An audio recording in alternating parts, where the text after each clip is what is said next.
ప్రభునామంలో మీ అందరికీ వందనాలు. ఈ రోజున మనం ప్రకటన గ్రంథంలోని 5వ అధ్యాయం నుండి 8వ అధ్యాయం వరకు ధ్యానించుకుందాం. ప్రారంభ ప్రార్థన. సృష్టికర్త, గొప్ప దేవుడా, కనికరం గల తండ్రి, సర్వోన్నతుడా, నీకే స్తోత్రాలు చెల్లించున్నాం. నాన్న, నీ సన్నిధిలో ప్రవ్వా మరి అనేక విషయాలు మేము తెలుసుకునడానికి నీవు మాకు అనుగ్రహిస్తున్నా నీ కృపను బట్టి, నీ జ్ఞానాన్ని బట్టి, నీ నడిపింపును బట్టి నీకు వందనాలు. ఈ రోజున నాయన 7 ముద్రలను గురించిన విషయాలు, బోర్ల గురించిన విషయాలు మరి నాయన మేము మాట్లాడుకొంచుండగా నీ సేవకుని నాయన నీ ఆత్మతో నడిపించి నాయన ప్రతి మాటను తండ్రి మేము అర్థం చేసుకొని మరి ప్రవ్వా ఆ ఉగ్రతల నుండి నాయన తప్పించుకొనగలిగే నాయన పరిశుద్ధతను, పవిత్రమైన జీవితాలను మాకు మీరే దయచేసి నడిపించమని నజరేయుడైన యేసు నామములో అడిగి వేడుకొంచున్నాం తండ్రి. ఆమేన్. దేవునికి స్తోత్రం కలుగును గాక. ప్రభువైన యేసుక్రీస్తు వారి పరిశుద్ధ నామములో అందరికీ శుభములు తెలుపుతున్నాను. మన అనుదిన వాక్య ధ్యానంలో భాగము ప్రకటన గ్రంథము 5వ అధ్యాయం మొదలుకొని 8వ అధ్యాయం వరకు.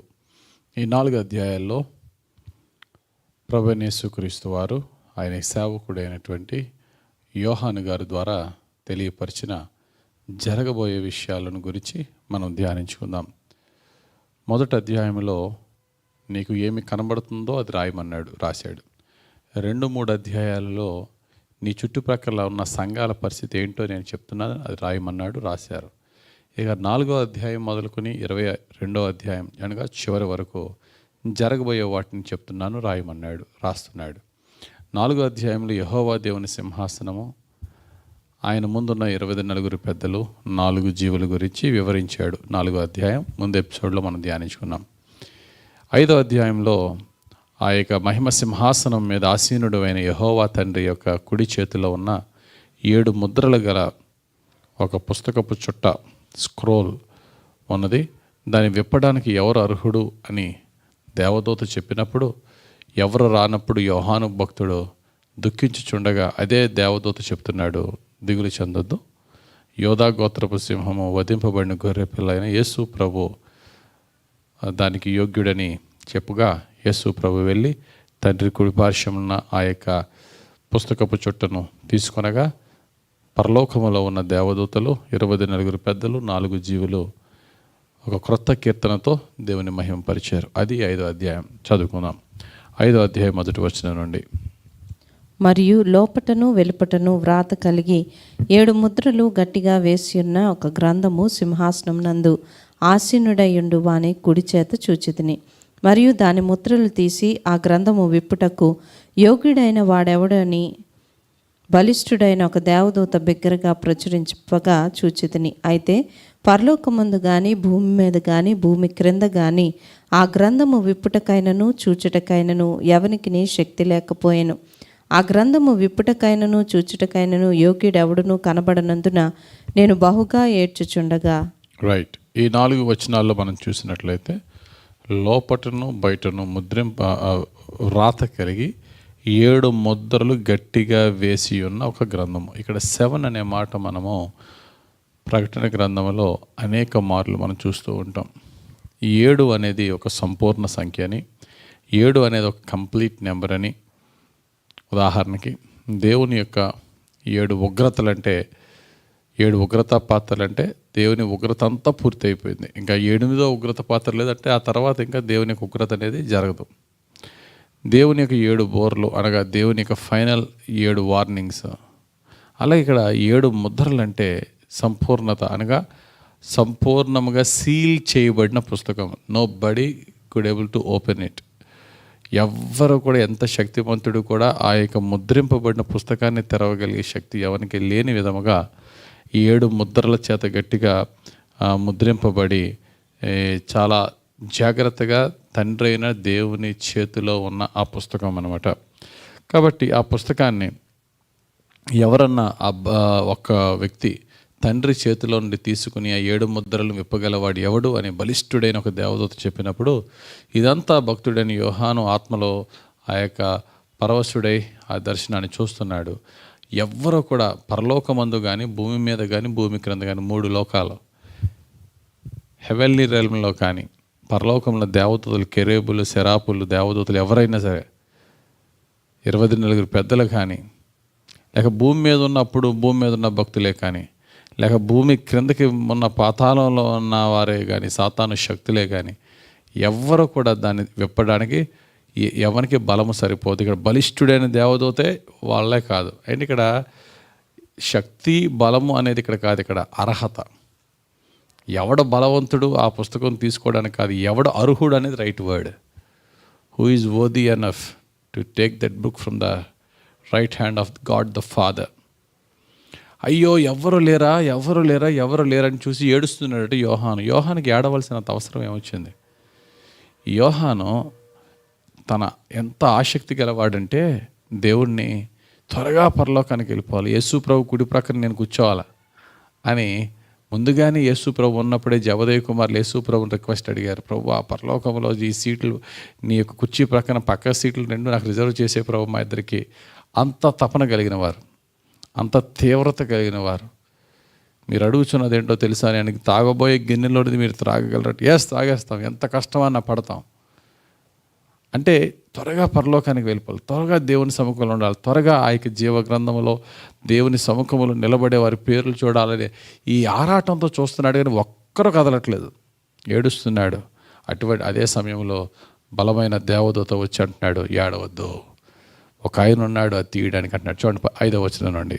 ఆ పెద్దలలో ఒకడు ఏడవకము, ఇదిగో దావీదుకు చిగురైన యోధా గోత్రపు సింహము 7 ముద్రలను తీసి ఆ గ్రంథమును విప్పుటకై జయము పొందనని నాతో చెప్పాను. మరియు సింహాసనమునకును ఆ 4 జీవులకును పెద్దలకును మధ్యను వధింపబడినట్లుండిన గొర్రెపిల్ల నిలిచియుండుట చూచితిని. ఆ గొర్రెపిల్లకు 7 కొమ్ములను 7 కన్నులు ఉండెను. ఆ కన్నులు భూమి అంతటికి పంపబడిన దేవుని 7 ఆత్మలు. ఆయన వచ్చి సింహాసనం నందు ఆసీనుడయుండు వాని కుడి చేతిలో నుండి ఆ గ్రంథమును తీసుకొనెను. రైట్. సో యేసు ప్రభు వారు ఇక్కడ ఎలా కనబడుతున్నారట? ఒకటి, ప్రవచన వాక్య ప్రకారముగా యోధా గోత్రపు సింహముగాను, దావీదు చిగురు అని భక్తుడైనటువంటి యెషయా ఆయన రాసిన గ్రంథం 11వ అధ్యాయం 10వ వచనంలో యేసు ప్రభు వారి యొక్క టైటిల్స్లో ఒకటి, దావీదు వేరు చిగురు, యోధా గోత్రపు సింహమైన ఆయన యేసు ప్రభు వారు అక్కడ ఎలా కనబడుతున్నాడట? 7 ముద్రలు తీసి ఆ గ్రంథమును విప్పుటకై జయం పొందినని నాతో చెప్పాను. ఆయన జయం పొంది అర్హుడిగా ఉన్నాడు. ఆయన మాత్రమే తీయగలడంటే అప్పుడు అతడు నిజముగా యోధా గోత్రపు సింహమైన తండ్రి యొద్దకు వెళ్ళినప్పుడు ఆయన ఎలా వెళ్ళాడట? వధింపబడిన గొర్రెపిల్ల వలె. ఆ గొర్రెపిల్లకి ఏమున్నాయట? 7 కొమ్ములు అనేది శక్తిని సూచిస్తున్నది. దేవుని యొక్క సమస్త శక్తి కలిగిన వాడు 7 అంటే 7 కన్నులు ఉండెను. ఆ కన్నులు భూమి అంతటికి పంపబడిన దేవుని యొక్క 7 ఆత్మలు. అనగా సమస్తమును ఎరిగిన, సమస్తమును చూచిన, సమస్త శక్తి కలిగిన దేవుని యొక్క వధింపబడిన గొర్రెపిల్ల, యోధా గోత్రపు సింహము, దావీదు వేరు చిగురు ఆయన యేసు ప్రభు తండ్రి అయినటువంటి యెహోవా దేవుని సముఖంలోకి వెళ్ళి ఆ యొక్క కుడి చేతిలో నా యొక్క గ్రంథాన్ని తీసుకున్నాడట. తీసుకున్న వెంటనే ఎవ్వరు లేని సమయంలో ఆ యొక్క అపోస్తులైన యోహాను అది చూచినప్పుడు యోహాను ఎంత సంతోషపడ్డాడో 24 పెద్దలు, ఈ 4 జీవులు కూడా అత్యానంద భరితులై దేవునికి ఆరాధన చేయడం ప్రారంభించారు. చూద్దాం 8వ వచనం నుండి 10వ వచనం వరకు హెవెన్లీ వర్షిప్ అక్కడ మనకు కనబడుతుంది. ఆయన దాన్ని తీసుకునినప్పుడు ఆ 4 జీవులను వీణెలను ధూపద్రవ్యములతో నిండిన సువర్ణ పాత్రలను పట్టుకొని ఉన్న ఆ 24 పెద్దలను ఆ గొర్రెపిల్ల ఎదుట సాగిలపడి, ఈ పాత్రలు పరిశుద్ధుల ప్రార్థనలు. ఆ పెద్దలు, నీవు ఆ గ్రంథమును తీసుకొని దాని ముద్రలను విప్పుటకు యోగ్యుడవు. నీవు వధింపబడిన వాడవై నీ రక్తం ఇచ్చి ప్రతి వంశములోను ఆయా భాషలు మాట్లాడు వారిలోను ప్రతి ప్రజలోను ప్రతి జనములోను దేవుని కొరకు మనుషులు కొని మా దేవునికి వారిని ఒక రాజ్యముగాను యాజకులుగాను చేసితివి. గనుక వారు భూలోకమందు ఏలుదురని క్రొత్త పాట పాడుదురు. ఈ క్రొత్త పాట ఎవరు పాడుతున్నారట? పరలోకములో ఉన్న దేవుని సముఖంలో 24 పెద్దలు, ఆ 4 జీవులు. అంతేకాకుండా సమస్తమైన సృష్టి ఆయనను గణపరుస్తున్నట్టుగా మనం చూస్తున్నాం. ఇంకా 11వ వచనం నుంచి చూస్తే, మరియు నేను చూడగా సింహాసనమును జీవులను పెద్దలను ఆవరించిన అనేక దూతల స్వరము వినబడెను. వారి లెక్క కోట్ల కొలదిగా. ఎంటైర్ యూనివర్స్ సమస్త సృష్టి, దేవునికి సమస్త సృష్టి యేసును స్తుతించడం ప్రారంభించినది. అందుకనే భూమి క్రింద, భూమి మీద, భూమి పైన అన్ని నామముల కన్నా పై నామముగా దేవుని యేసయ్య నామం హెచ్చింపబడింది కనుక పరలోక సైన్య సమూహము దేవుని స్తుతిస్తున్నారట. ఇంకెవరు దేవుని స్తుతిస్తున్నారు? నెక్స్ట్ వచనం ఉన్న చదవండి, 12వ వచనం నుండి. వారు వధింపబడిన గొర్రెపిల్ల శక్తియు, ఐశ్వర్యమును, జ్ఞానమును, బలమును, ఘనతయు, మహిమయు, స్తోత్రమును పొందనర్హుడని గొప్ప స్వరముతో చెప్పుచుండిరి. అంతటా పరలోకమందును, భూలోకమందును, భూమి క్రిందను, సముద్రములోనూ ఉన్న ప్రతి సృష్టము అనగా వాటిలోనున్న సర్వమును సింహాసనాసీనుడైన వానికిని గొర్రె పిల్లకును స్తోత్రమును, ఘనతయు, మహిమయు, ప్రభావమును యుగయుగములు కలుగునుగాక అని చెప్పుట వింటిని. ఆ 4 జీవులు ఆమెన్ అని చెప్పగా ఆ పెద్దలు సాగిలపడి నమస్కారం చేసిరి. ఇక్కడ లాస్ట్లో ఎవరట దేవుని స్తుతించేది?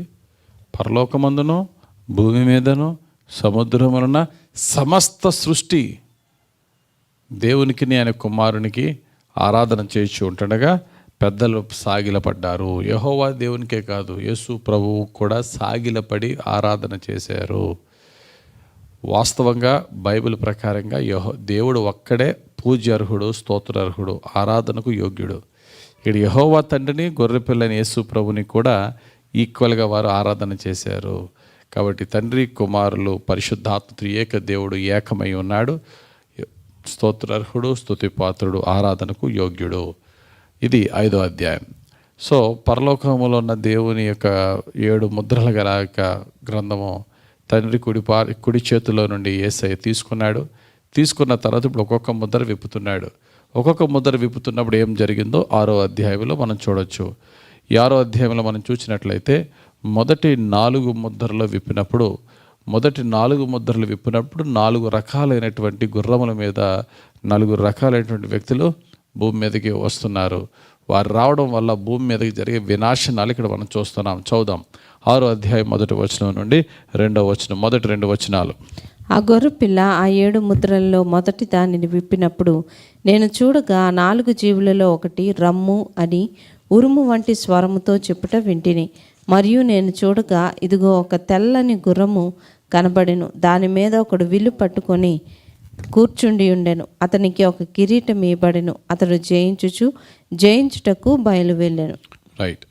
ఇక్కడ 6వ అధ్యాయం మొదటి 2 వచనాల్లో మొదటి ముద్ర విప్పిన వెంటనే తెల్లటి గుర్రం మీద ఒక వ్యక్తి వస్తున్నాడట.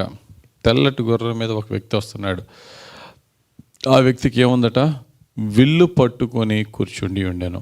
అతని మీద ఒక కిరీటం ఇవ్వబడెను. అతడు జయించుటకు బయలు వెళ్ళెను. ఇక్కడ జయించుటకు బయలు వెళ్ళెను అనే చోట పైన 4 అని రాయబడింది. దాని కింద ఫుట్ నోట్లో జయశాలిగా, బట్ నాట్ జయశాలి. ఇక్కడ తెల్ల గుర్రం మీద వస్తున్న వ్యక్తికి ఇక్కడ మనం చూస్తున్నాం. యేసు ప్రభు వైట్ హార్స్ మీద రాబోతున్నాడు అనేది మనకి ప్రవచనం ఉంది.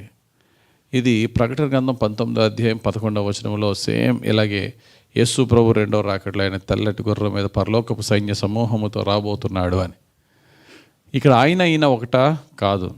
యేసు ప్రభు వచ్చేది ఎప్పుడు? 7 ముద్రలు, 7 బోర్లు, 7 ఉగ్రతాపాతాలు అయిన తర్వాత వస్తాడు. మరి ముందు వచ్చేది ఎవరు? క్రీస్తును పోలిన మరొక అబద్ధ క్రీస్తు. అందుకనే అపోస్తులైన పౌలు ఇదే విషయాన్ని వివరిస్తాడు. తెస్సలోనికీయులకు రాసిన 2వ పత్రిక 2వ అధ్యాయం 3వ వచనంలో. ఈ అబద్ధ క్రీస్తు అనేవాడు రాకుండా అప్పుడే యేసు ప్రభు రాడు.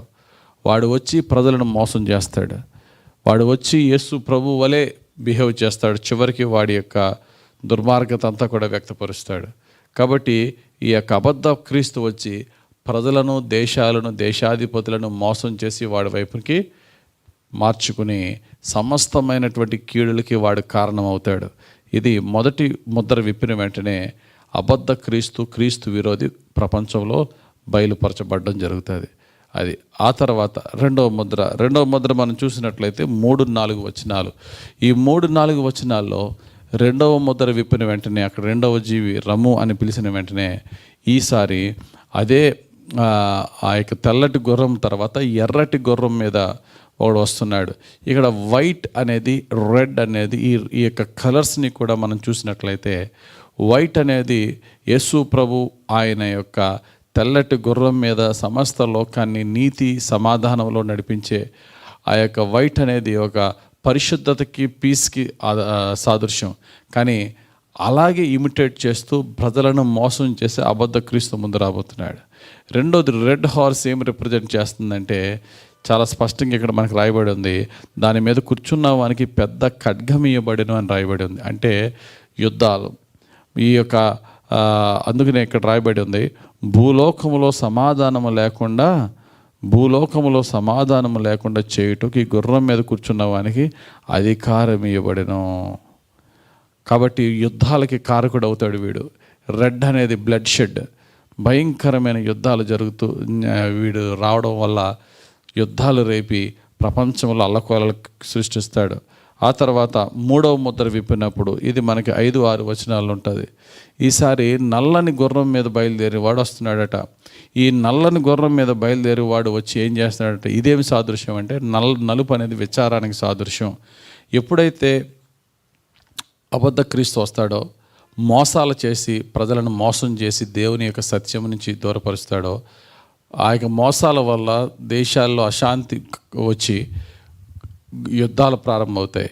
ఆ యుద్ధాల వల్ల సర్వనాశనం అయిపోతాయి దేశాలు.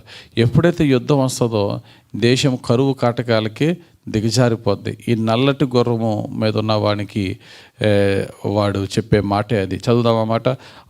5-6 వచనాలు ఈ మాట రాయబడి ఉంది. ఆయన మూడవ ముద్ర విప్పినప్పుడు రమ్ము అని మూడవ జీవి చెప్పుట వింటిమి. నేను చూడగా ఇదిగో ఒక నల్లని గుర్రము కనబడెను. దాని మీద ఒకడు త్రాసు చేత పట్టుకొని కూర్చుండి ఉండెను. మరియు దేనారమునకు 1 సేరు గోధుమలనియు, దేనారమునకు 3 సేర్ల యవలనియు, నూనె ద్రాక్షారసమును పాడు చేయవద్దనియు ఆ 4 జీవుల మధ్య ఆ స్వరము పలికినట్టు నాకు వినబడెను. ఒక స్వరము పలికినట్లు నాకు వినబడెను. గమనించండి ప్రియులారా, ఈ నల్లటి గుర్రం మీద వచ్చిన వాడు చెప్తున్నాడు, ప్రపంచంలో మహాకరువు రాబోతున్నది. డబ్బు యొక్క విలువ తగ్గిపోతుంది.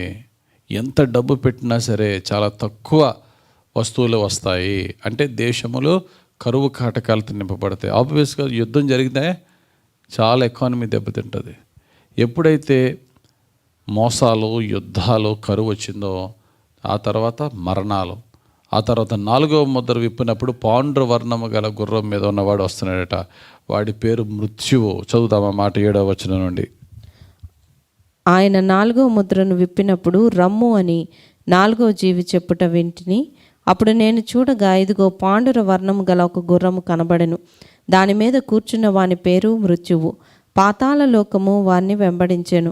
ఖడ్గము వలనను, కరువు వలనను, మరణము వలనను, భూమిలో నుండి క్రూర మృగముల వలనను భూనివాసులను చంపుటకు భూమి యొక్క 4వ భాగము పైన అధికారము వానికి ఇవ్వబడెను. రైట్. అంటే 4వ భాగం అంటే 1/4 మీద వాడికి అధికారం ఉంటుంది. దేని వలనట 4 చెప్పాడు. ఒకటి ఖడ్గం, అంటే ఎర్రని గుర్రం మీద ఉన్నవాడికి ఖడ్గం. తర్వాత కరువు, నల్లని గుర్రం మీద ఉన్నవాడు అనౌన్స్ చేశాడు కరువు. తర్వాత ఏంటండి, భయంకరమైనటువంటి ఖడ్గము, కరువు, తర్వాత మరణాలు. పాండ్ర వర్ణం గల గుర్రం మీద ఉన్న వాడి పేరు మృత్యువు, మరణాలు. తర్వాత క్రూర మృగము, అదే వాడే అబద్ధ క్రీస్తు వల్ల భూమి మీద ఉన్న 4వ భాగం మీద వాళ్ళకి అధికారం ఇచ్చి ఇవ్వబడింది. భూమి సర్వనాశనము చేసే భయంకరమైన దినాలు రాబోతున్నాయి వీరి ద్వారా. ఇది 4వ ముద్ర విప్పినప్పుడు. తర్వాత 5వ ముద్ర విప్పినప్పుడు పరలోకములో జరిగిన ఒక సందర్భాన్ని ఇక్కడ వివరిస్తున్నాడు భక్తుడు యోహాను. చెప్తున్నాడు ఈ విషయాలన్నీ చూస్తున్నాడు. యేసు ప్రభు 5వ ముద్ర విప్పినప్పుడట పరలోకములో దేవుని యొక్క బలిపీఠం యొద్ద పరిశుద్ధుల ప్రార్థనల నాదా సత్యస్వరూపి, ఇంకా ఎందాక ఈ భూమిని తీర్పు తీర్చకుండా ఉంటావు అని అడుగుతున్నారు. అప్పుడు ప్రభు అంటున్నాడు, ఇంకా మీ యొక్క సంఖ్య పూర్తవ్వాలా, నా కొరకు నా యొక్క సువార్తను ప్రకటిస్తున్న వారి హతసాక్షుల సంఖ్య పూర్తగు వరకు ఇంకొంచెం ఓపిక పట్టండి అంటున్నాడు. అది ఆ మాట కూడా చదువుదాం 9వ వచనం నుండి. ఆయన 5వ ముద్రను విప్పినప్పుడు దేవుని వాక్యము నిమిత్తమును తాము ఇచ్చిన సాక్ష్యము నిమిత్తమును వధింపబడిన వారి ఆత్మలను బలిపీఠం క్రింద చూచితిని. వారు నాదా సత్యస్వరూపి, పరిశుద్ధుడా, ఎందాక తీర్పు తీర్చకయు మా రక్తము నిమిత్తము భూనివాసులకు ప్రతిదండన చేయకయు ఉందువని బిగ్గరగా కేకలు వేసిరి. తెల్లని వస్త్రము వారిలో ప్రతి వానికి ఇవ్వబడును, మరియు వారి వలనే చంపబడబో వారి సహదాసుల యొక్కయు సహోదరుల యొక్కయు లెక్క పూర్తి అగు వరకు ఇంకా కొంతకాలము విశ్రమింపవలనని వారితో చెప్పబడెను. లెక్క పూర్తి అగు వరకు ఇంతమంది దేవుని సువార్త నిమిత్తము హతసాక్షులు అవ్వాలి అని దేవునికి ఒక నెంబర్ ఉంది. ఆ సంఖ్య పూర్తి అయ్యేంత వరకు దేవుడు తన దీర్ఘశాంతాన్ని చూపుతూనే ఉన్నాడు. ఎందుకని అంతమంది హతసాక్షులు అవ్వాలంటే, అంతమంది హతసాక్షులు అవుతేనే కానీ అనేక మంది మారే పరిస్థితి లేదు. దేవుని ఉద్దేశం ఏంటంటే, ప్రభు కొరకు ఎంతమంది హతసాక్షులైనా పర్లేదు, కానీ ఈ మరణం ఎవరికైనా వచ్చేదే, కానీ నిత్య మరణమైనటువంటి నరకంలో నుండి అనేక మందిని రక్షించుట దేవుని యొక్క ముఖ్య ఉద్దేశమై ఉన్నది. కాబట్టి ఎంతమంది దుర్మార్గులు ఎంత భయంకరమైన పనులు చేసినా దేవుడు దీర్ఘశాంతాన్ని చూపుతూనే ఉన్నాడు. అది 5వ ముద్ర విప్పినప్పుడు జరిగింది. తర్వాత 6వ ముద్ర విప్పినప్పుడు ఆకాశ శక్తులలో ఉన్న మార్పు, సూర్యుడు నల్లగా మారడం, చంద్రుడు రెడ్ మూన్ అని పిలుస్తున్నాం కదా, రక్తవర్ణముగా మారడం, ఆకాశ శక్తులు కదిలిపోవడం, ఈ భూమి మీద ఉన్న భూరాజులందరూ కూడా భయాందోళనతో నింపబడి కొండల చాటున దాక్కుని మేము చచ్చిపోతే బాగుండు, మమ్మల్ని ఈ యొక్క భయంకరమైన శిక్ష నుంచి తప్పించేవాడని భయపడుతూ ఆందోళన పడుతున్న సందర్భం. చూద్దాం 12వ వచనం నుండి. ఆయన 6వ ముద్రను విప్పినప్పుడు నేను చూడగా పెద్ద భూకంపం కలిగెను. సూర్యుడు కంబలి వలె నలుపాయను, చంద్రబింబం అంతయు రక్తవర్ణమాయను. పెద్ద గాలి చేత ఊగులాడు అంజూరపు చెట్టు నుండి అకాలపు కాయలు రాలినట్లు ఆకాశ నక్షత్రములు భూమి మీద రాలెను. మరియు ఆకాశ మండలము చుట్టబడిన గ్రంథము వలనై తొలగిపోయెను. ప్రతి కొండయు ప్రతి ద్వీపమును వాటి స్థానములు తప్పెను. భూరాజులను, గనులను, సహస్రాధిపతులను, ధనికులను, బలిష్ఠులను, ప్రతి దాసుడును, ప్రతి స్వతంత్రుడను కొండ గుహలలోను బండ సందులలోనూ దాగుకొని సింహాసనాసీనుడై ఉన్న వాని యొక్కయు గొర్రెపిల్ల యొక్కయు ఉగ్రత మహాదినము వచ్చెను. దానికి తాళజాలిన వాడెవడు? మీరు మా మీద పడి ఆయన సన్నిధికిని గొర్రెపిల్ల ఉగ్రతకును మమ్మను మరుగు చేయుడి అని పర్వతములతోనూ బండలతోనూ చెప్పుచున్నారు. రైట్. గొర్రెపిల్ల ఉగ్రత అనగా యేసు ప్రభు అని ఇక్కడ గొర్రెపిల్లగా రాస్తున్నారు.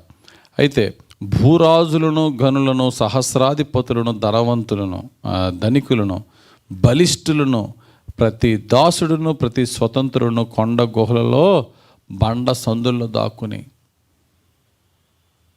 ఆ దేవుని ఉగ్రత నుండి మమ్మల్ని తప్పించేవాడెవరు, మమ్మల్ని కాపాడండి అని చెప్పి భయపడుతున్నారు. కొండ సందుల్లో గుహలంటే కొందరు బంకర్స్ కట్టుకుంటున్నారు భూమి కింద. సద్దాం హుస్సేన్ ఇరాక్ ప్రెసిడెంట్ వాడు చనిపోయే ముందు భయంకరమైనటువంటి యుద్ధాలు చేసేసి తన ప్రాణాన్ని కాపాడుకోవడానికి బంకర్లో దాక్కున్నాడు. మొత్తానికి బయటికి తీసుకొచ్చారనుకో తన సొంత వారే మోసం చేసి బయటికి లాగేశారు. అయినప్పటికీ దేవుని ఉగ్రత ఇప్పుడు ఒక గవర్నమెంట్, ఒక దేశ శక్తుల ముందు మరొక దేశ శక్తి సరిపోనప్పుడు వీరు వారికి బానిసలు అవుతారు. అయితే దాక్కోవడానికి రకరకాల ప్రయత్నాలు చేసినప్పుడు ఈ యొక్క దేశంలో ఉన్న వారి యొక్క ఆర్మీ అంతా కూడా ప్రయత్నించి మొత్తానికి శత్రుశేషం అనేవారే లేకుండా చంపుకుంటూ వెళ్ళిపోతుంటే మనుషుల యొక్క కంట్ల నుంచే తప్పించుకోవడం కష్టమవుతుంది. సద్దాం హుస్సేన్ తప్పించుకోలేకపోయాడు. బిన్ లాడెన్ ఎన్నో సంవత్సరాలు ట్రై చేసి తప్పించుకున్నాడు, కానీ చివరికే దొరికిపోయాడు. అంటే మనుషుల నుండి తప్పించుకోవడం మనుషుల వల్ల కానప్పుడు దేవుని నుండి తప్పించుకోవడం మనుషుల వల్ల ఎలాగవుతుంది? బండ సందుల్లోనూ గుహల్లోనూ దాక్కున్నా సరే దేవుడు వెళ్ళి అక్కడి నుంచి వారిని బయటికి తీసుకొస్తాడు. కాబట్టి అంత భయంకరమైన శిక్ష రాబోతున్నది కనుక ముందే నేను చెప్తున్నాను, నీవు రాజువైనా, అధిపతివైనా, స్వతంత్రుడువైనా, దాసుడువైనా ప్రభు యొద్దకు వచ్చి నువ్వు ముందుగా మారు మనసు పొందేవా? సరే. లేదంటే ఆ ఉగ్రత దినమున నువ్వు తప్పించుకోవడం ఎవడి వల్ల కాదు. నువ్వు భూమి కింద స్వరంగం తవ్వుకుని బంకర్లు కట్టుకుని ఉన్నా అక్కడికి కూడా దేవుడు తన ఉగ్రతను పంపుతాడు. దీనితో 6వ అధ్యాయం పూర్తయింది. ఇప్పుడు ఎన్ని ముద్రలు విప్పారండి? 6 ముద్రలు విప్పారు. 7వ ముద్ర విప్పినప్పుడు 7 బోరలు, దేవుని యొక్క చివరి వార్నింగ్స్ అన్నమాట, గద్దింపులు. ఆ గద్దింపులతో కూడా పనిష్మెంట్ అనమాట 7వ ముద్ర విప్పినప్పుడు. ఈ లోపల 7వ అధ్యాయంలో ఒక సందర్భం ఒక సంఘటన మనం చూస్తున్నాం. ఏంటంటే ఈ భూమి మీద వినాశనాలు కలుగు చేయడానికి దేవుని నుండి పంపబడిన 4 దేవదూతలు భూమి యొక్క చతుర్వాయువులను వారి చేతిలో ఉంచుకొని భూమి మీద సర్వనాశనం చేద్దామని చెప్పి వచ్చినప్పుడు మరొక దూత, బలిష్టమైన మరొక దూత వచ్చి ఆ 4 దూతల్ని ఆగమని చెప్పి, అప్పుడే మీ ఉగ్రతను పంపొద్దు, ఈ భూమి మీద ఉన్న వారిలో దేవునికి నమ్మకంగా ఉన్న కొంతమంది ఇశ్రాయేలు 12 గోత్రాల్లో ఉన్న దేవునికి కొంత ప్రీతికరంగా ఈ యొక్క ఉగ్రత, ఈ యొక్క శ్రమల కాలంలో మారు మనసు పొందిన వారిని మేము కనుగొన్నాము. వారి మీదకి మాత్రం ఉగ్రత రాకుండా ఉండాలంటే వారి మీద మేము ముద్రలు వేయాలని చెప్పి, దేవుని ముద్రలు మేము ఎవరికి వేస్తున్నామో వారికి మీరు ఏ విధమైన హాని కలుగు చేయొద్దు, ఖచ్చితంగా వారికి హాని కలుగు చేయండి అని చెప్పి ఆ హాని కలుగు చేసి ఆ 4 దేవదూతలు లాగమని చెప్పి మరొక దూత వచ్చి దేవుని ముద్ర అన్నాడు. కానీ అది ఏ ముద్ర ఎక్కడ ఎవరికి చెప్పబడలేదు. సాతాను ముద్ర 666 అని చెప్పేసి మనం 13వ అధ్యాయంలో మనం చూస్తున్నాం. కానీ ఇక్కడ దేవుని ముద్ర అని ఉంది. ఆ దేవుని ముద్ర ఫలానా ముద్ర అని రాయబడినప్పుడు మనం ఏమి చెప్పడం అనవసరం. అది సిలువ గుర్తా, లేకపోతే ఈ నెంబర్ 7 గుర్తా, లేకపోతే ఇంకొక సింబలా, అదేమి చెప్పబడినప్పుడు దేవుని ముద్ర అంతే. ఆ ముద్ర ఒక్కొక్క గోత్రము 12 గోత్రాల్లో ఒక్కొక్క గోత్రము 12,000 మందిని చెప్పున 1,44,000 మందికి ముద్రించడం జరుగుతుంది. చదువుదాం 7వ అధ్యాయం 1వ వచనం నుండి. అటు తరువాత భూమి యొక్క 4 దిక్కులలో 4 దేవదూతలు నిలిచియుండి భూమి మీదనైనను సముద్రం మీదనైనను ఏ చెట్టు మీదనైనను గాలి వేచుకుండునట్లు భూమి యొక్క 4 దిక్కుల వాయువులను పట్టుకొని ఉండగా చూచితిని. మరియు సజీవుడకు దేవుని ముద్రగల వేరొక దూత సూర్యోదయ దిశ నుండి పైకి వచ్చుట చూచితిని. భూమికిని సముద్రమునకును హాని కలుగ చేయుటకై అధికారము పొందిన ఆ 4 దూతలతో ఈ దూత, మేము మా దేవుని దాసులను వారి నొసళ్ళ యందు ముద్రించు వరకు భూమికైనను సముద్రముకైనను చెట్లకైనను హాని చేయవద్దని బిగ్గరగా చెప్పాను. మరియు ముద్రింపబడిన వారి లెక్క చూడగా వింటిని. ఇశ్రాయేలు గోత్రములన్నిటిలో ముద్రింపబడిన వారు 144,000 మంది. ఈ 4 జీవులు, ఈ 4 దూతలు భూమి యొక్క 4 దిక్కులలో 4 దేవదూతలు నిలిచి ఉంటారు. East, west, north, south entire భూమిని చుట్టుముట్టారు. సర్వనాశనాలు చేయబోతున్నారు. మహాశ్రమ. ఈ బోర్లు ఊదినప్పుడు చివరి 3 బోర్లకి అనగా 4 బోర్లు ఊదిన తర్వాత 5వ బోర్ దగ్గర నుండి అయ్యో అయ్యో అయ్యో అని మహాశ్రమ రాబోతుందని చెప్పేటప్పటికి దానికి వీరు సిద్ధంగా ఉన్నారు, భూమిని సర్వనాశనం చేసేయడానికి. అయితే మరొక దూత వచ్చి ఆగమని చెప్పి దేవుని ముద్ర గల వేరొక దూత వచ్చి సూర్యోదయ దిశ నుండి అంటే ఈస్ట్ వైపు నుండి వచ్చి వారిని ఆపాడు. ఆపిన తర్వాత ఇశ్రాయేలు 12 గోత్రములో ఉన్న ఒక్కొక్క గోత్రములోనూ 12,000 మందిని ఆ మహాశ్రమలలో దేవుడు ప్రత్యేకించుకున్నాడు. వారికి ముద్రలు వేశాడు. ఒక్కొక్క గోత్రమును చెప్పబడుతూ ఉన్నాయి. ఈ గోత్రాలు మనం చూసినట్లయితే ఇక్కడ మొత్తం 144,000 మంది. అయితే 12 గోత్రాల్లో వాస్తవానికి కొన్ని గోత్రాల పేర్లు రాసినప్పుడు లేవీ గోత్రాన్ని ఎక్స్క్లూడ్ చేసేవారు, తీసేసి లేవీ గోత్రం ప్లేస్లో యోసేపు యొక్క 2 గోత్రాలు మనష్షే, ఎఫ్రాయిము గోత్రాలు రాసేవారు. మరి ఎందుకనో మరి ఇక్కడ మాత్రం లేవీ గోత్రం పెట్టారు. లేవీ గోత్రంతో 12 గోత్రాలు అయింది. అంటే యోసేపు గోత్రాన్ని కూడా 2 గోత్రాలు పెట్టారు. మనష్షే గోత్రం అన్నారు, ఇంకోటేమో ఎఫ్రాయిము గోత్రం కాకుండా యోసేపు గోత్రం అని రాశారు. దాను గోత్రం మాత్రం ఇక్కడ మరి కనబడలేదు. మరి ఇక్కడ మాత్రం ఆ 12 గోత్రాలకి 12 ఒక్కొక్క గోత్రము 12,000 చెప్పిన టోటల్ 144,000 మందిని దేవుడు ఇశ్రాయేలుల 12 గోత్రాల నుండి ఏర్పరచుకున్నాడు. ఇప్పుడు మహాశ్రమల్లో నుండి. మరి సమస్త సంఘము ముందుగానే శ్రమలకు ముందే 4వ అధ్యాయం 1వ వచనంలోనే ర్యాప్చర్లో ఎత్తబడ్డం మనం చూస్తున్నాం. అయితే కొందరు అంటారు యెహోవా విట్నెస్, యెహోవా సాక్షులు అంటారు ఆ 144,000 మంది మేమే అని వారు చెప్పుకుంటారు. అది వాక్యానికి వ్యతిరేకము, అది సత్యము కాదు. సో ఇక్కడ క్లియర్గా గోత్రాల పేర్లే చెప్పేశాడు కదా. ఒక్కొక్క గోత్రం నుండి ఒక 12,000 మంది చొప్పున 144,000 మంది. తర్వాత 9వ వచనం చదువుదాం.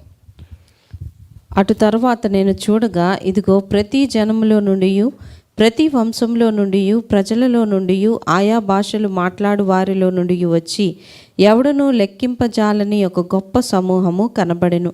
వారు తెల్లని వస్త్రములు ధరించుకున్న వారై ఖర్జూరపు మట్టలు చేత పట్టుకొని సింహాసనం ఎదుట గొర్రెపిల్ల ఎదుటను నిలువబడి, సింహాసనాసీనుడైన మా దేవునికిని గొర్రెపిల్లకును మా రక్షణకై స్తోత్రమని మహాశబ్దముతో ఎలుగెత్తి చెప్పిరి. దేవదూతలందరూ సింహాసనం చుట్టూను పెద్దల చుట్టూను ఆ 4 జీవుల చుట్టూను నిలవబడి ఉండిరి. వారు సింహాసనం ఎదుట సాష్టాంగపడి ఆమెన్, యుగయుగముల వరకు మా దేవునికి స్తోత్రమును మహిమయు జ్ఞానమును కృతజ్ఞతాస్తుతియు ఘనతయు శక్తియు బలమును కలుగును గాకని చెప్పుచు దేవునికి నమస్కారము చేసిరి. చాలు. ఇక్కడ చెప్పబడిన మాటలు మనం చూసినట్లయితే ఇశ్రాయేలు 12 గోత్రాల నుంచి 12 వేల మంది 1,44,000.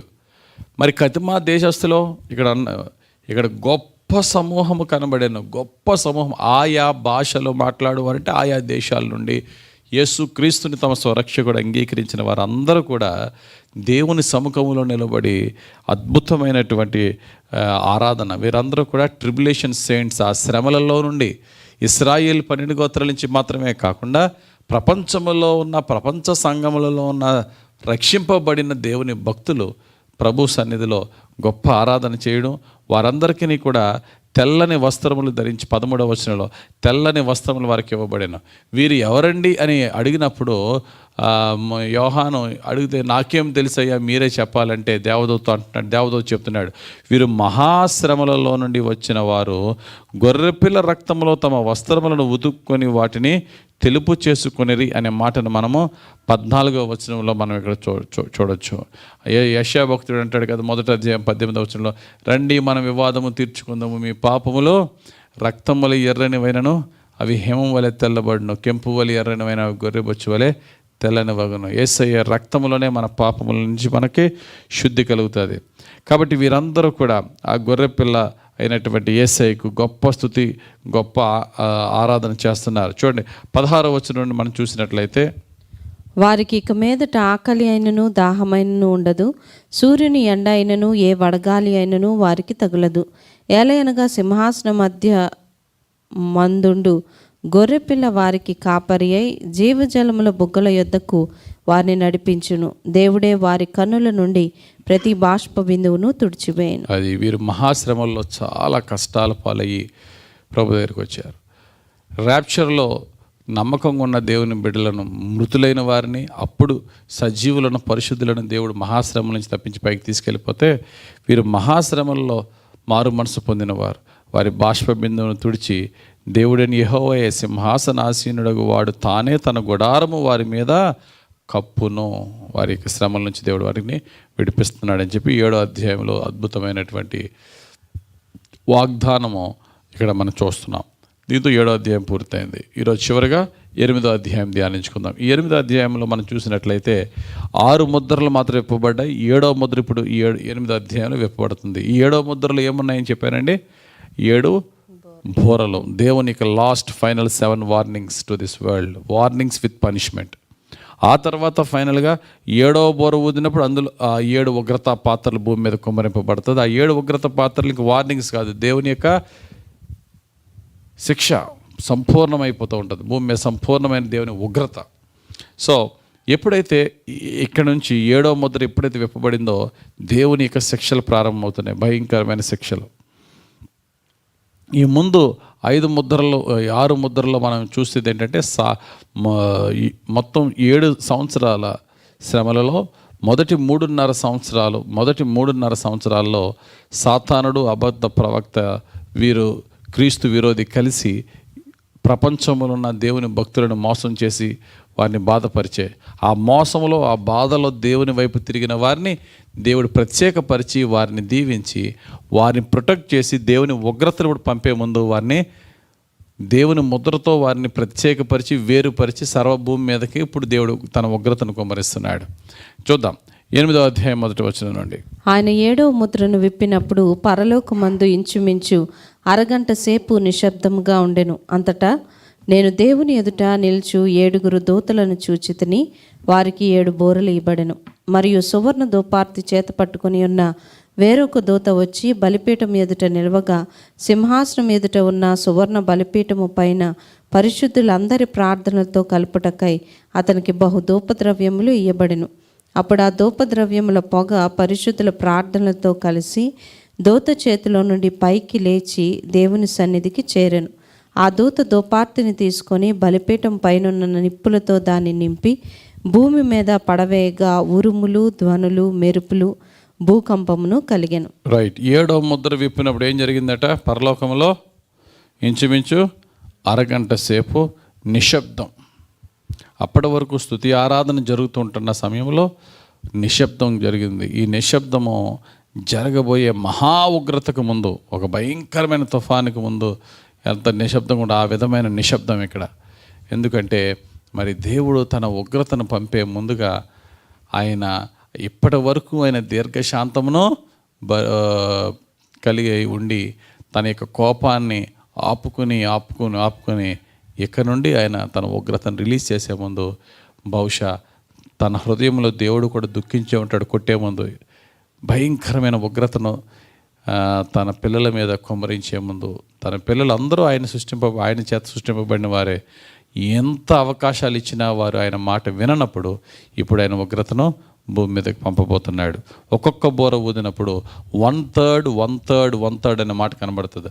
3వ భాగం అంటే 3 భాగాల్లో ఒక భాగాన్ని 3వ భాగం అంటారు. 300 రూపాయల్లో ఒక 100 పోయిందంటే అది 3వ భాగం పోయినట్టు. ముప్పావలలో పావలా, అప్పుడు పావలాలు లేవు కదా, ముప్పావలలో పావలా పోయినట్టు అర్థమవుతుందండి. That is 1/3. భూమి మీద 3 భాగాలు, భూమి అంతటిని 3 భాగాలు చేస్తే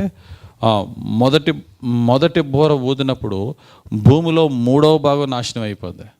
2వ బోర ఊదినప్పుడు సముద్రంలో 3వ భాగం నాశనం అయిపోద్ది. 3వ బోర ఊదినప్పుడు నదులలో 3వ భాగం నాశనం అయిపోద్ది.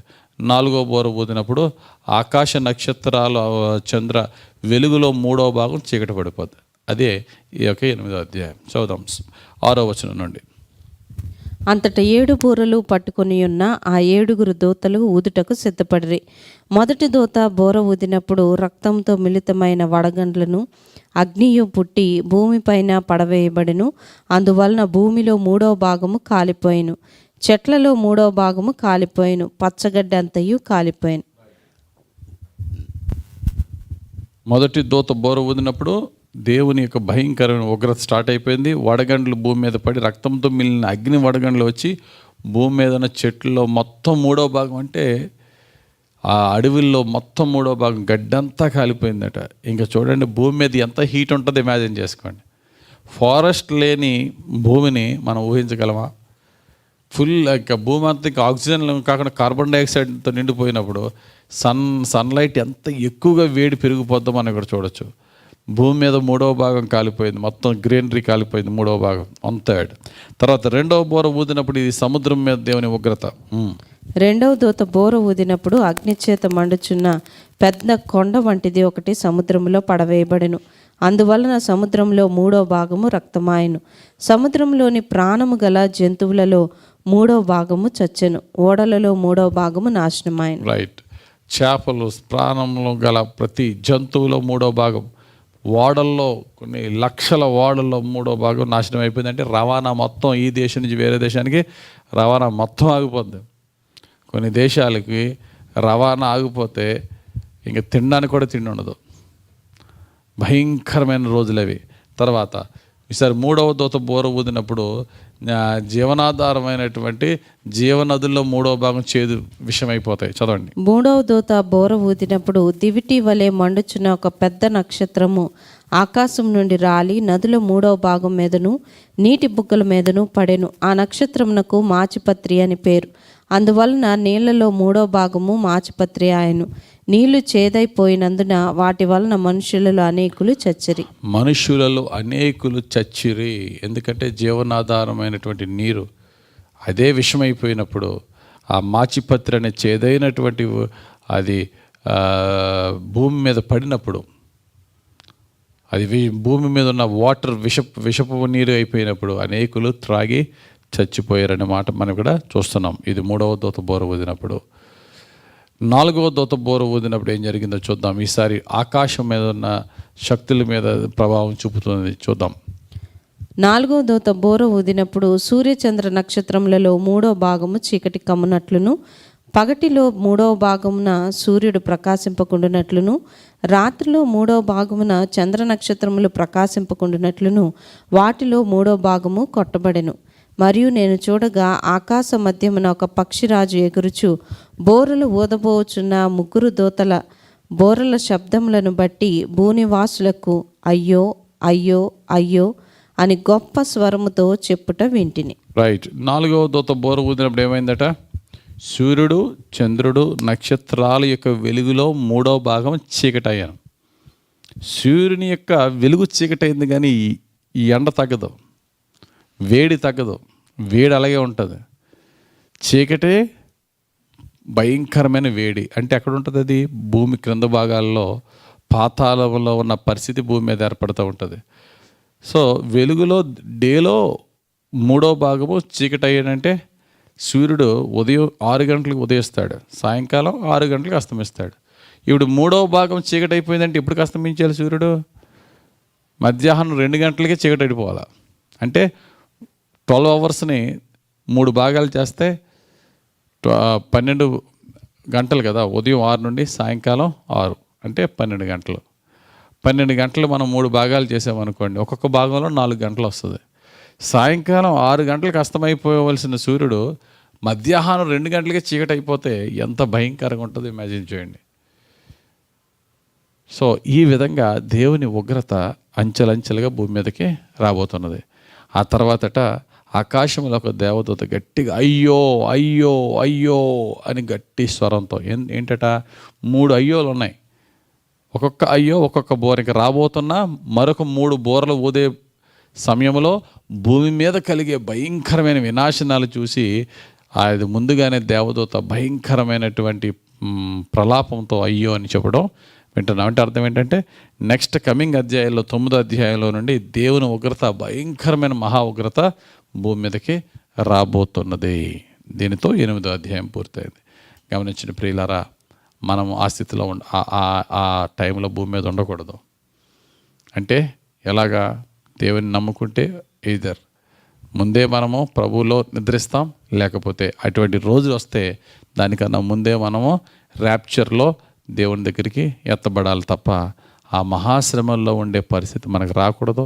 అది రాకుండా ఉండాలి అంటే అన్నీ బాగున్నప్పుడే యేసయ్య పాదాలు పట్టుకుని ఆయన కృపలో నిత్య జీవానికి వారసులముగా, జీవ పునరుద్ధానానికి యోగ్యులముగా పరిశుద్ధాత్ముడు మనం తీర్చిదిద్ది రక్షించి దీవించునుగాక. ఆమెన్. ప్రార్థన చేసుకుందాం. మహిమగల మా తండ్రి, దయగలిగిన ప్రభువా, నీ వాక్య ధ్యానం చేయుటకు మాకు ఇచ్చిన ఈ కృపను బట్టి వందనాలు. ధ్యానించిన వాక్యములు మాకు రక్షణగా, మాకు దీవెనగా, రాబోయే ఉగ్రత నుంచి మమ్మల్ని తప్పించులాగున ప్రతి పాపము నుండి మమ్మల్ని రక్షించి, నీ కృపతో రక్షించి, నీ శక్తి, నీ పరిశుద్ధాత్మ శక్తితో మమ్మలను ప్రతి పాపము నుండి రక్షించి, కాపాడి, క్షమించి, పరిశుద్ధపరిచి దీవించమని కృపగల దేవుడని యేసు నామములోనే మమ్మలను, మా కుటుంబాలను నీ పరిశుద్ధ పాదాలకు అప్పగించి బ్రతిమిలాడి వినయంతో వేడుకొనిచున్నాం మా పరమ తండ్రి. ఆమెన్. తండ్రి యొక్కయు, కుమారుని యొక్కయు, పరిశుద్ధాత్మ దేవుని అభిషేకం హెచ్చుగా మనపై దిగి వచ్చి మనలను నిత్య జీవానికి వారసులుగా తీర్చిదిద్ది దీవించునుగాక. ఆమెన్. God bless you. రేపు ఆదివారం ఆరాధన ఉదయం 9:30కి మరి ఆన్లైన్లో మీరు వీక్షించవచ్చు. రాజమండ్రి చుట్టుప్రక్కల ప్రాంతాల్లో ఉన్నవారు రాజమండ్రిలో కొంతమూరు మెర్సీ కాలనీలో జరిగే ఆరాధనలకి మీరు రావచ్చు. God bless you.